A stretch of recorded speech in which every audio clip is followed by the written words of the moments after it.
கர்த்தருடைய பரிசுத்த நாமம் மகிமைப்படுவதாக. தினமும் கர்த்தருடைய சத்தத்தை கேட்டுக்கொண்டிருக்கிற தேவனுடைய பிள்ளைகளை வாழ்த்துகிறேன், ஆசீர்வதிக்கிறேன். நீங்கள் ஆசீர்வதிக்கப்பட்டவர்கள். இந்த நாளிலும் பரிசுத்த தேவன் உங்களை பார்த்து சொல்கிற ஒரு வார்த்தை, இனி உனக்கு தோல்வி இல்லை. எனக்கு அருமையான தேவனுடைய பிள்ளைகளே, பல தோல்விகளை கண்டு நம்ம என்ன செய்து கொண்டிருக்கிறோம்? ஏமாற்றத்தை கண்டு தள்ளாடி நடக்கிறதை போல, இல்லை என்று சொன்னால் சோர்ந்து போய் இருக்கிறதை போல. என்னங்க பாஸ்டர், எனக்கு ஆண்டவர் என்ன செஞ்சார்? நான் ஆண்டவர் எவ்வளோக்கு உண்மையாக இருந்தேன், வசனத்தின்படி நடந்தேனே, ஆலயத்துக்கு உண்மையாக போனேனே, என் வாழ்க்கையில் தான் இப்படி நடந்ததுன்னு சொல்லி நீங்கள் தோல்வியே நினச்சிக்கிட்டு இருக்கிறீங்க. இன்றைக்கி ஆண்டவர் உங்களுக்கு என்ன சொல்கிறார்னா, இனி உனக்கு தோல்வி இல்லைன்னு சொல்கிறாரு.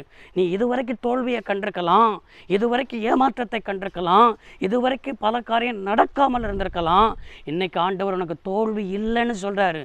தோல்விக்கு எதை ஆண்டவர் தருவார் என்று சொன்னால், 2 கொரிந்தியர் 2ஆம் அதிகாரம் 14வது வசனத்தில், கிறிஸ்துவுக்குள் எப்போதும் எங்களை வெற்றி சிறக்க பண்ணி என்று சொல்லி அப்போஸ்தலனாய் இருக்கிற பவுல் கொரிந்து சபைக்கு என்ன செய்கிறார்? எழுதுகிறார். எப்பொழுதும் வெற்றி சிறக்க பண்ணுகிறவர். நம்முடைய தேவன் எப்படிப்பட்டவர் என்றால், வெற்றியை தருகிறவர், வெற்றியை சிறக்க பண்ணுகிறவர்.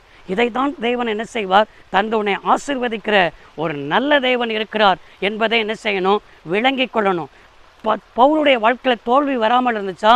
பவுலுடைய வாழ்க்கையில் தோல்விகள் வந்தது, பிரச்சனைகள் வந்தது, போராட்டங்கள் வந்தது. பல மனிதர்களே அவனுக்கு எதிரடையாக செயல்பட்டார்கள், அவனுக்கு எதிரடையாக போராடினார்கள். ஆனால் அதன் மத்தியில் தான் தேவன் அவனை வெற்றி சிறக்க பண்ணினார். சில மனிதர்கள் நமக்கு விரோதமாய் இருப்பார்கள், சில மனிதர்கள் நமக்கு விரோதமாய் போராடுவார்கள், சில மனிதர்கள் நமக்கு விரோதமாய் செயல்படுவார்கள்.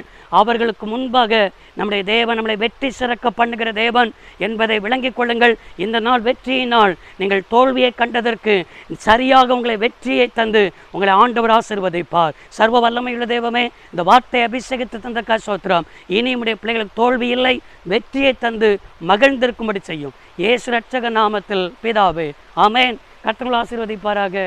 God bless you all.